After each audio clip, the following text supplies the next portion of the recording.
The courtroom buzzed with murmurs and tension thick with expectation. Reporters lined the back rows, some scribbling notes, others holding their breath as cameras rolled quietly behind glass partitions. This wasn't just any trial. It was one of the most emotionally charged cases the city had seen in years, a high-profile domestic abuse case with only one living eyewitness, a 3-year-old girl named Lily. No one was sure how the day would unfold. Judges, prosecutors, and even seasoned defense attorneys had expressed concern about placing a toddler on the stand. Would she understand what was happening? Would she speak at all? The judge, an older woman with a reputation for compassion, glanced down at the file in front of her. She had reviewed the case over and over, but there were too many unknowns. The child hadn't spoken since the night her mother was found unconscious in their home. Bruised, bleeding, and barely breathing. The accused, the mother's boyfriend, had a defense that seemed airtight. But today, something different was happening. The double doors creaked open and all eyes turned. A small figure stepped inside, holding tightly onto her foster mother's hand.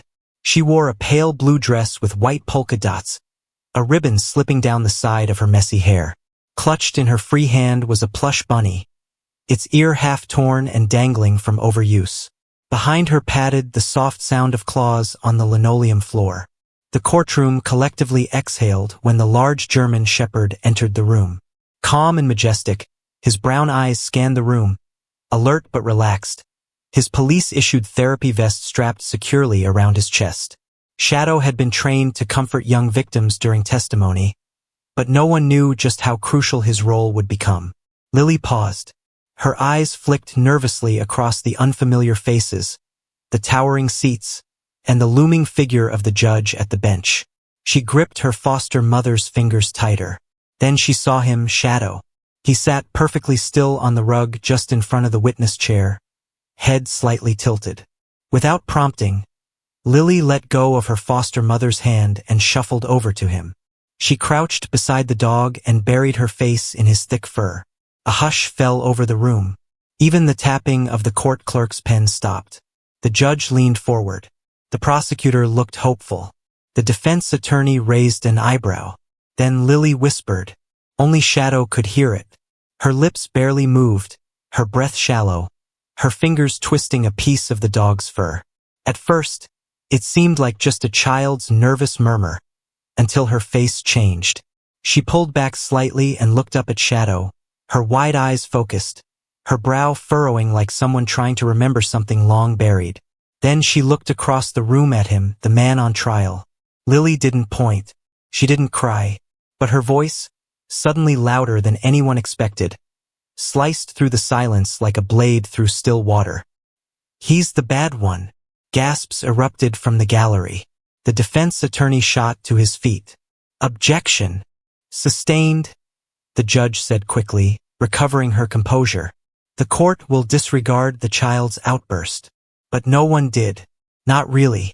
The jury had seen her face, heard the unfiltered truth in her voice, the fear in her eyes, the simplicity and certainty in those 4 words.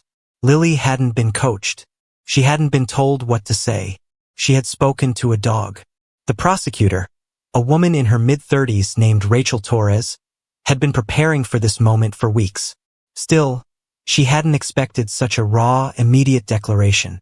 She kept her expression neutral, but her heart pounded in her chest. There was no script that could have delivered a moment like this. Lily was guided to the witness chair, where she sat sideways, her legs dangling, her hand never leaving Shadow's neck. He sat beside her loyally as if aware of the weight on his shoulders, or perhaps on hers. Lily, Rachel began gently, kneeling beside her so she wouldn't have to look up. Do you know where you are today? Lily didn't answer. Instead, she leaned over and whispered something else into Shadow's ear. The courtroom was silent again. He knows, she said softly, brushing her fingers along the top of the dog's head. He saw. Rachel glanced toward the judge, who gave a subtle nod to continue. Lily, can you tell us what Shadow saw? The little girl looked down at her shoes, then back at the dog. There was a bang, she said. Mommy screamed. Shadow wasn't there yet, but now he knows. She reached into the pocket of her dress and pulled out a tiny crumpled drawing. It showed a stick figure of a girl hiding under a table and a bigger figure standing nearby with angry, harsh scribbles for arms. She handed it to Rachel. "He broke the table," she added. Rachel unfolded the paper and held it up. The courtroom watched, unsure how to react. The defense team whispered hurriedly among themselves, already planning their objections, but even they looked shaken. The judge turned to the jury. "You are instructed to weigh this testimony carefully and remember that the witness is a minor," she said, her voice low, almost hesitant now. But she knew, as everyone in that room knew, something real had just happened. The bond between Lily and the dog wasn't just therapeutic. It was powerful. It was unlocking something no therapist or police officer could. Shadow had become her translator, her shield, her voice, and her truth had just broken the courtroom wide open. As the judge called for a short recess, murmurs filled the courtroom like a low storm rolling across the ground. Reporters began scribbling frantically. Even seasoned court officers who had seen dozens of abuse cases shifted uncomfortably in their seats. But Lily remained still, nestled next to Shadow on the witness chair, oblivious to the chaos her 4 quiet words had unleashed. "He's the bad one." Simple, direct, terrifyingly clear. Now the recording stands. Elmore gritted his teeth but said nothing. Rachel turned back to Lily. "Lily, do you remember that night?" Lily nodded but didn't speak. Rachel smiled gently. "Can you tell Shadow what you remember?" Lily turned to the dog, leaned in, and whispered. Then she looked up. "He was shouting," she said, her voice trembling. "Shadow, I was scared. Mommy said, 'Run,' but I couldn't. I hid." "Do you remember where you were hiding?" Rachel asked. Lily reached under the table and pointed. "I was here," she said softly. "Under the table. He didn't see me, but I saw everything." Rachel showed a photo to the jury, the kitchen table broken in half, snapped near the base. It matched Lily's story exactly. Next, Rachel presented a photo taken the night of the incident. In the background, mostly ignored before, was a child's blanket crumpled under a nearby shelf. Forensic techs had assumed it was moved during the chaos, but now it made sense. "Your Honor," Rachel said, "we are prepared to call a forensic psychologist to confirm the likelihood of trauma recollection and consistent memory in children Lily's age." Elmore snapped.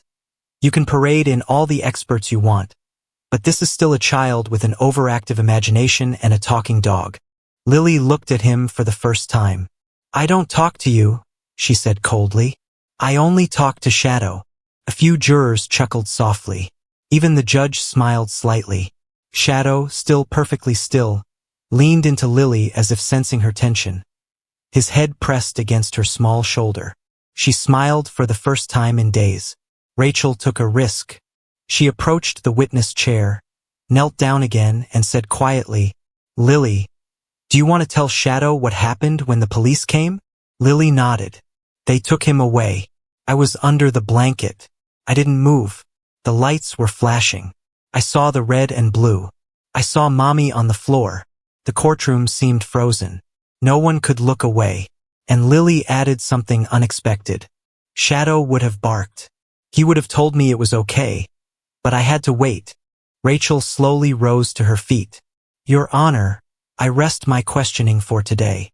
The judge dismissed Lily from the stand, but before she could step down, Lily hugged Shadow tightly. She didn't let go for a long moment. Then she whispered something so quietly only the dog could hear. But the courtroom didn't need to know the words. The silence said everything. Later that afternoon, Rachel Torres sat in her office with headphones on, staring at a grainy video clip frozen on her laptop screen. The footage had been submitted weeks ago by a neighbor, captured by an outdoor security camera angled slightly toward the window of Lily's old apartment. Back then, it had seemed unremarkable, muffled audio, flashes of movement, nothing clearly visible. The file had sat in a folder marked low relevance. But now, after hearing Lily's recollections, Rachel was rethinking everything. She pressed play. The timestamp read 9:47 p.m. static, muffled sounds, then a shout, A loud bang.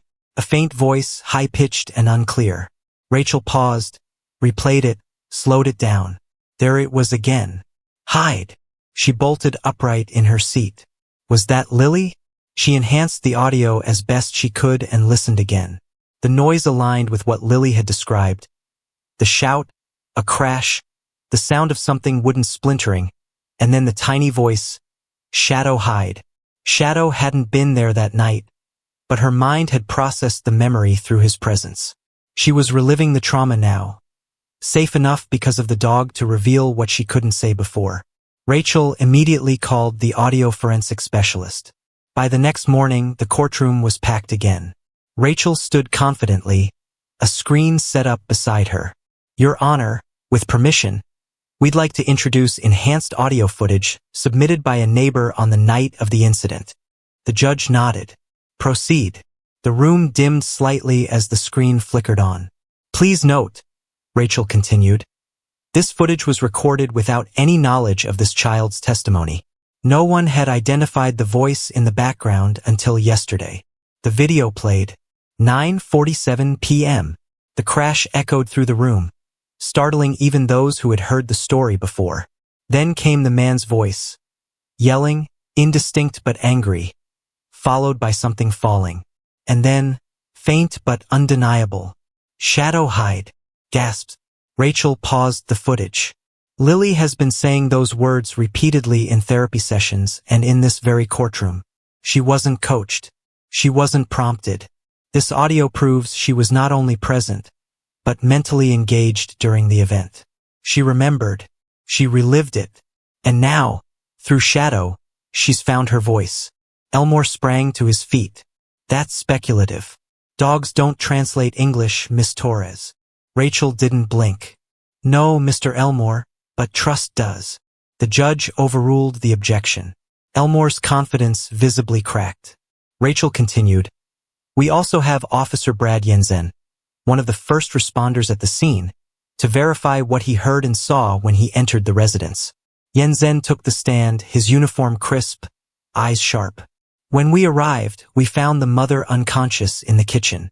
There was shattered glass, a broken table, and signs of a struggle. A child was discovered minutes later, hiding under a blanket near the hallway closet. Rachel nodded. Was she responsive? She didn't speak. She just clutched a stuffed animal and stared. Were you aware at that time she was the only witness? We were, he replied. And we didn't think she'd ever talk. Rachel turned to the jury. But she has talked in her own way and she's consistent. She described the broken table before seeing any photographs. She described the blanket hiding spot before any police told her. She described the crash we now hear on video and said the exact same words then that she says now. Elmore knew he needed to strike hard. When it was his turn, he approached Yenzen with confidence. Officer, did you personally hear the child utter these statements the night of the event? No. So all of this is based on recordings and what she allegedly said to a dog. She said it clearly in court, Yenzen replied. The same words from the audio. I'd say that's more than alleged. Elmore clenched his jaw but moved on. Then came the jury's subtle shift. They weren't looking at Elmore anymore. They were looking at Lily. She sat with her legs tucked beneath her, drawing quietly beside Shadow. Her small hand moved the crayon in slow, circular motions. The picture she was coloring showed a happy son and a house. Safe things, peaceful things. But the court wasn't peaceful. It was charged. Elmore returned to his desk, red-faced and frustrated.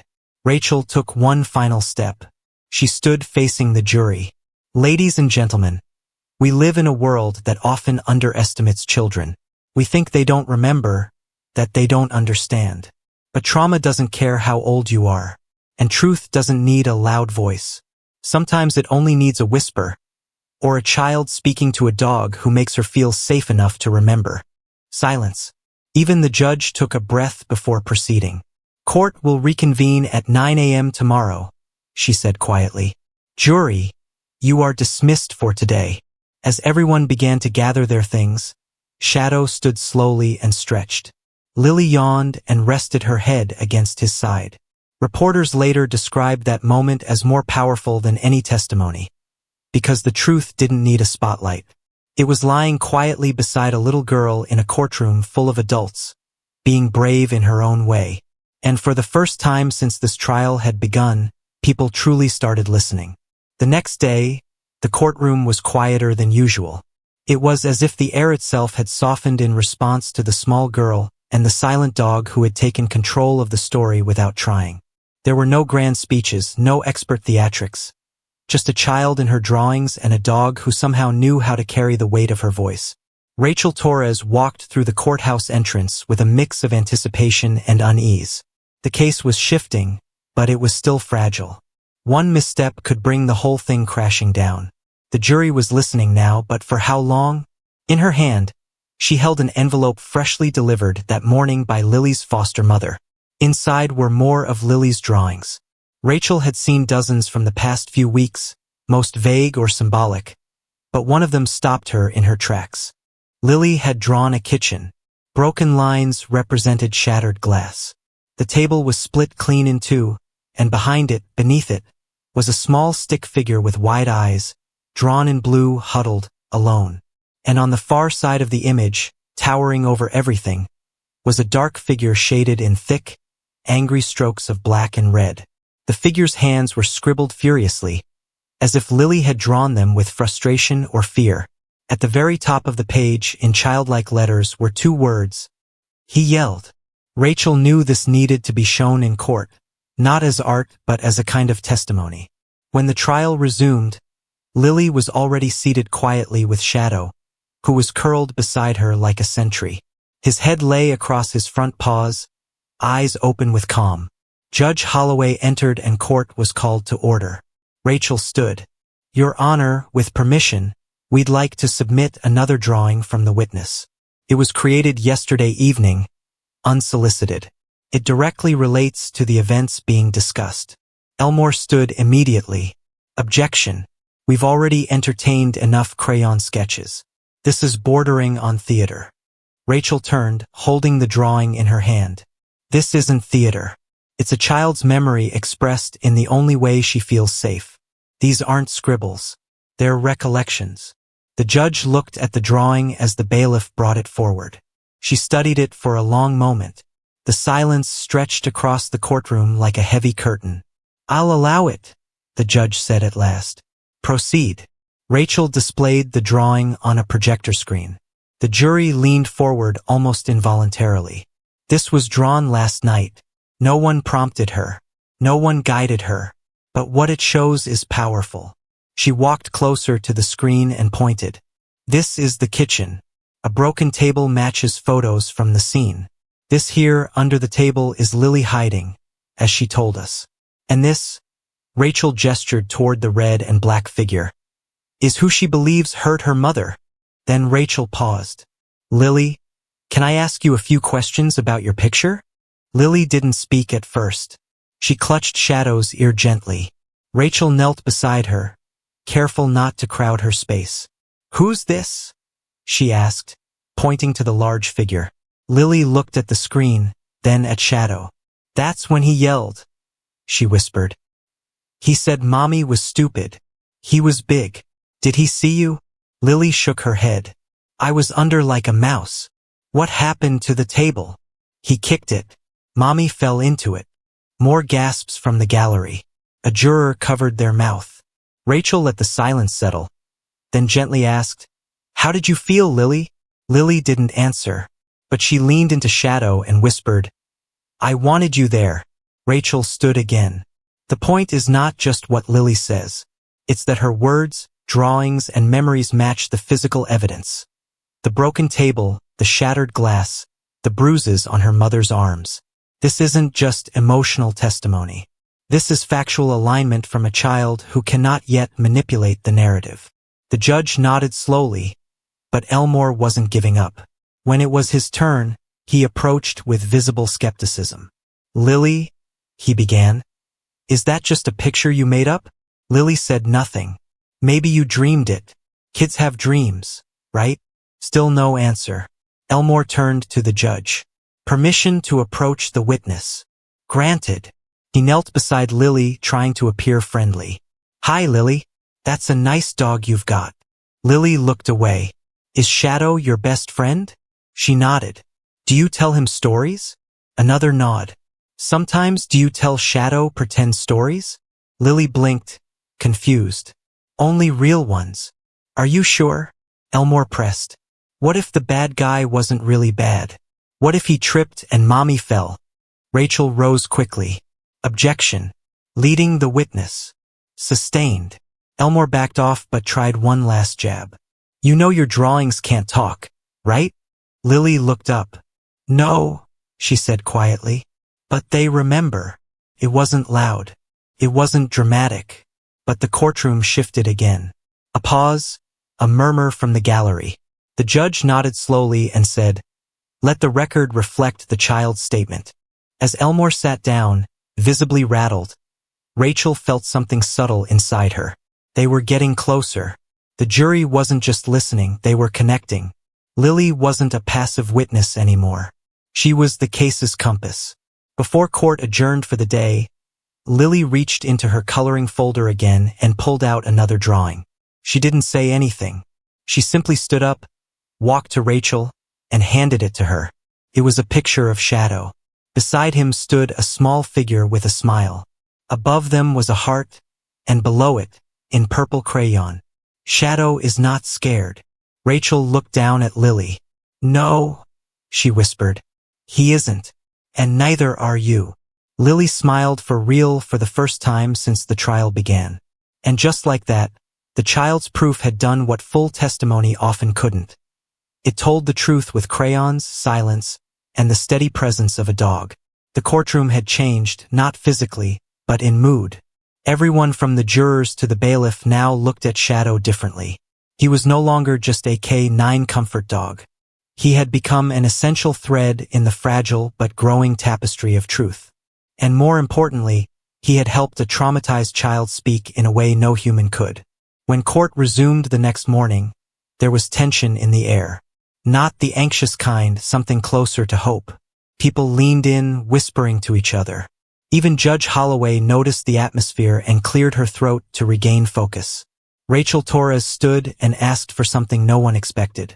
"Your Honor," she began, her voice steady, "we'd like to request that Shadow, the certified K9 companion, remain beside Lily for the remainder of the trial, and that he be officially acknowledged as part of the communication process." The courtroom buzzed. Elmore was visibly annoyed. "Your Honor," he objected. "This is unprecedented. We're not trying a dog. This is a court of law, not a therapy session." Rachel turned toward the jury. "Your Honor, this is not a matter of sentiment. It's about access to truth. This child has endured trauma. She cannot verbalize everything in a standard manner. Shadow is not a prop. He's her channel to speak. Refusing her would have silenced her all over again." Judge Holloway leaned back in her chair, pensive. "I've read about this," she murmured, more to herself than to anyone else. "There are precedents in family court, none in criminal." She paused, then added, "But the law changes as needs demand." After a beat, she looked at both lawyers. "Shadow will remain, and for the rest of this trial, his presence is to be honored and left undisturbed." Lily's hand clung to Shadow's ear as she gave a faint but genuine smile. Rachel moved on to the next witness, Dr. Marlene Quinn, a child psychologist who had spent weeks working with Lily. "Dr. Quinn," Rachel began, "in your expert view, can you explain the bond between Lily and Shadow?" Dr. Quinn gave a slow nod. "Lily has complex PTSD, far more severe than most children her age. To her, Shadow is not simply a dog. He's her safety, her grounding, and her voice. When words fail her, he's her anchor. Remarkably, he seems to sense her emotions and respond to them." "Is this backed by science?" Rachel asked. "Yes," Dr. Quinn answered. "Therapy animals in trauma recovery have growing support in both psychological and neurological studies. Shadow has been trained for this role, but Lily's situation is rare. He's not only soothing her, he's helping to translate her unspoken thoughts." Rachel faced the jury. Would it be fair to say Shadow has enabled a witness who was once silent to speak? Yes, Dr. Quinn said firmly. Without him, I doubt we'd have learned anything. Elmore rose for cross-examination. So you're telling us a dog is doing your job? Dr. Quinn didn't flinch. No, I'm saying he's doing something no human could. Elmore stepped back. The jurors' expressions showed his mockery wasn't working. Then something happened no one foresaw. As Dr. Quinn stepped down, Lily gently tugged Rachel's sleeve. I want to tell them now, she whispered. Rachel knelt. Tell them what, sweetheart? Lily glanced at Shadow. I saw him. Rachel's breath caught. You saw the man who hurt Mommy? Lily nodded. Rachel hesitated. It wasn't rehearsed, but it was real. With the judge's consent, Lily returned to the witness seat. Shadow's head rested calmly on her lap. What did you see? Rachel asked softly. Lily looked from the jury to Shadow. She was silent for a long moment. Then she said, He came at night. Mommy was yelling at him to leave. I was hiding. What happened after? He grabbed Mommy's arm. She screamed. Then the table broke. Did you see his face? Lily didn't answer aloud. She reached into her folder and pulled out a drawing. Not like the others. This one was sharp and detailed. A man with a square jaw, dark eyes, and fierce brows. Rachel froze. She turned it toward the judge. Your Honor, may we submit this? The judge, clearly taken aback, nodded. Rachel leaned closer to Lily. Do you know his name? Lily nodded, and then pointed straight to the back of the courtroom. At Greg Elmore. Gasps erupted. The judge's gavel slammed for order. Elmore shot up, furious. This is ridiculous. She's a child. But Lily wasn't crying. She was steady. Your Honor, Rachel said. The child has identified Mr. Elmore as the man she saw. Judge Holloway's eyes narrowed. Miss Torres, is there any evidence to support this? Rachel hesitated. We didn't anticipate this. But Lily has never pointed at anyone in this courtroom until now. Elmore shouted. I wasn't even there. But the damage was done. The jurors were unsettled. Rachel approached the bench. We request a temporary recess to investigate this statement. The judge studied Lily, Shadow, and the pale-faced Elmore. Court will recess for 24 hours. The prosecution will gather any supporting evidence. The gavel fell. Outside, Rachel crouched before Lily. Sweetheart, are you sure? He wore a red tie like today, Lily said quietly. But louder. His voice. Shadow nudged Rachel's hand, as though confirming Lily's truth. By the time the media heard, headlines were blazing. Defense attorney accused by toddler witness. Police dog and child crack case with shocking claim. In the DA's office, Rachel paced, phone to her ear. I don't care how late, full background check on Gregory Elmore. Bank records, calls, travel receipts, everything. Detective Brooks stood nearby with Shadow at his feet. She's not wrong, he murmured, glancing at Lily's drawing. The resemblance is too close. And the tie, Rachel added. Brooks nodded. But we need more than a drawing and her memory. Then we'll find more, Rachel said. Meanwhile, in recess, Elmore raged in his office to his junior associate. She's 3. And a mutt. That's all they have. They've requested a search warrant, sir. Home and car. Elmore went silent. For the first time in years, he looked rattled. The next morning, Rachel got the call she'd been waiting for. ATM footage, Brooks said. Night of the attack. Man in a red tie, height and build match Elmore. And his phone pinged near the victim's apartment 10 minutes before the 911 call. Rachel's voice tightened. We've got him. Back in court, Rachel stood. Your Honor, the prosecution has new evidence critical to identifying the assailant. Elmore tried to object, but the judge silenced him. Rachel presented the phone data, ATM footage, and a bank transfer into Elmore's account from a shell company tied to Martin Gates, the victim's ex-boyfriend and previous suspect. We believe Gates hired Elmore to intimidate or silence the victim, Rachel said. But Elmore went further. Elmore leapt up. Lies. Then why lie about your whereabouts that night? Rachel shot back. He froze. Rachel requested he be taken into custody. Lily rose from her seat, walked to the jury and said quietly, "That's him. I saw his eyes. They were angry." Shadow followed, low and protective.